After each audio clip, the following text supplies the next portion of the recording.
გეტყვით აი მეორე კითხვაზე ვერ გეტყვით არის თუ არა ფავორიტი, მაგრამ ის რომ თვითონ ის ფაქტი რომ თვითონ პატრიარქმა ის მოსაყრეთ დანიშნა ჯერ კიდე 8 წლის წინ თუ 9 წლის წინ ალბათ ამას გაითვალისწინებ, მაგრამ ჩემი აზრით მაინც ეს შვიდად ჩაივლის განსაკუთრებით როდესაც ეხლა ჩვენი პატრიარქი ყველა აღნიშნავს რომ იყოს სწორედ ამ შვიდობის მომხრე და მორიგების მომხრე და აი ეს სული განსაკუთრებით როცა მილიონი ადამიანი გამოვიდა ქუჩებში მე მგონი ესეც მოქმედებს ყველაფერზე და საერთოდ ზოგადად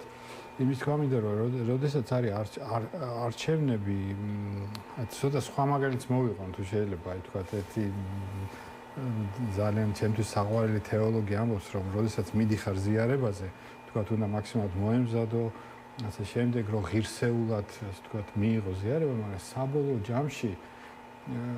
საბოლოო ჯამში მომზადება სწორედ ისე რომ შენ უნდა გრძნობდე რომ შენ არ ახარ ამის ღირსი მაგრამ იღებ ღმერთისგან აი ესევე ნამდვილი ღდელი იქნება თუ ღდელთავარი თუ პატრიარქი საუკეთესო სწორედ ის არის რომელსაც გულწრფელად მიაჩნია რომ ის არ არის ამის ღირსი აი ამის თქმა მინდა მე რა ამიტომ ჩვენ ახლა კანდიდატურა უნდა დაასახელოს მათ ადამიანური შეგვაქვს აქ იცით რა პოლიტიკა შეგვაქვს ადამიანური და არის კიდევაც შედის კიდევაც ეკლესიაში ეს ადამიანური მომენტები მაგრამ მაინც ჩვენ უნდა გვახსოვდეს რა არის ჭეშმარიტი არის რომ შენ ღვთისნებას უნდა ეძებდე და შენ უნდა დაიცალო რომ შენით ღმერთმა რომ იმოქმედოს მით უმეტეს თუ პატრიარქი